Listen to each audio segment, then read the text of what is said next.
A whip is determined by observation of the prosthetic foot, particularly the movement of the heel, but is in most instances caused by faulty alignment of the knee, as will be explained in a moment. A whip is described by the arc through which the prosthetic heel moves during the swing phase of the prosthesis. If the heel moves excessively outward in initial flexion, a lateral whip is present, as can be seen now. If, on the other hand, the heel moves too far medially, a medial whip is noted. Both defects create instability of balance and are undesirable. You are still seeing a lateral whip as the subject walks. A whip is most commonly caused by incorrect horizontal rotation of the knee axis. If the external rotation of the prosthetic knee is insufficient, a lateral whip will result, which continues to be demonstrated at this time.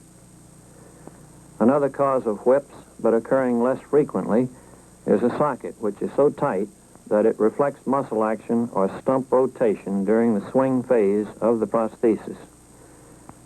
If you will watch carefully, you will see that the heel of the prosthetic foot is moving markedly outward or laterally. It is the heel which must be observed posteriorly to pick up a whip, and not the knee.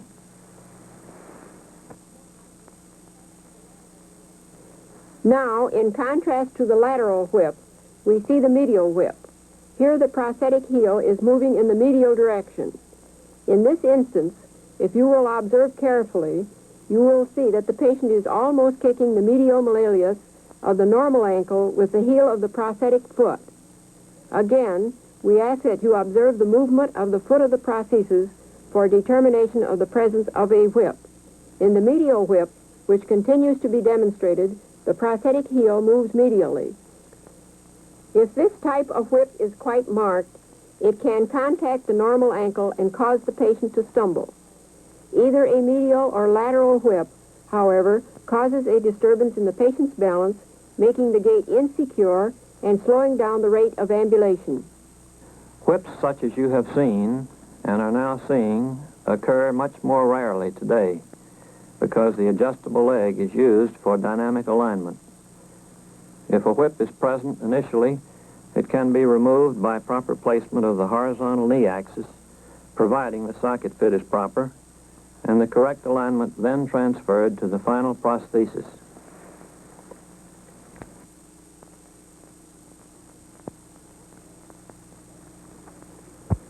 Foot slap, that is too rapid descent of the anterior portion of the prosthetic foot, is demonstrated in this more or less static fashion in order to permit it to be seen more clearly. In essence, this is comparable to the presence of weakness of the anterior compartment muscles of the lower leg in the non-amputee. This defect is observed at the moment of heel strike of the prosthesis. It is not usually due to a defect of the stump or to poor walking habits by the amputee. On rare occasions, however, the condition can be created by the patient who extends the stump vigorously to stabilize the knee. The prosthetic cause for this defect is a simple one. The posterior or plantar flexion bumper or heel wedge is too soft, permitting the ball of the foot to descend too rapidly, causing a slap. The desired foot-ankle action is one which allows the ball of the foot to meet the floor as rapidly as possible, but without permitting foot slap. Drop-off at the end of the stance phase of the prosthesis is characterized by a downward movement of the trunk as the body moves forward over the prosthesis, and just prior to the beginning of the prosthetic forward swing. Typically, this causes a halting gait, in which the normal rhythm of forward movement is disrupted. It always occurs when anterior support is prematurely lost from mid-stance to toe-off. Careful observation during the last half of stance phase is necessary to detect drop-off. The defect is difficult to depict, and in this instance, the patient is demonstrating one cause without showing the complete cycle. His socket is too far anterior in relation to the foot, thus largely eliminating any anterior support features of the foot. Another cause may be inadequate limitation of dorsiflexion of the foot because the front or dorsiflexion bumper of the single-axis ankle is too soft or worn. Lastly, it may also be that the toe brake of a conventional wooden foot is too far posterior or the keel of a satch foot too short. Long prosthetic step. This defect, which is self-explanatory, is usually not related to a prosthetic cause. In this instance, you will note that the subject takes a much longer step with the prosthesis than with the normal leg. It is most often caused by a flexion contracture of the hip on the amputated side. If the stump is sufficiently short, the prosthetist can compensate for the contracture by planning adequate flexion in fabricating the socket. It should be possible, in the majority of cases, to predict this gait defect if it cannot be compensated for at the time the socket is aligned. It occurs because the patient with hip flexor tightness on the amputated side cannot step through with the normal leg to maintain desired timing, stride length, and rhythm.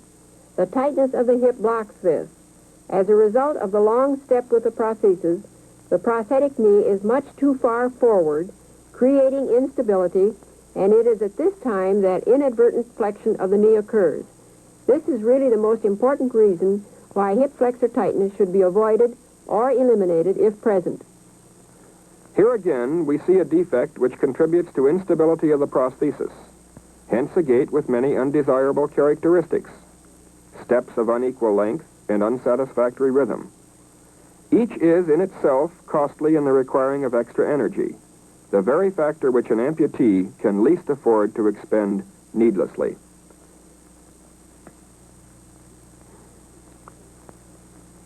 We have attempted to illustrate each defect separately, but even the most highly skilled amputee finds it difficult to demonstrate a single gait defect. One problem is usually accompanied by, is caused by, or in itself causes another.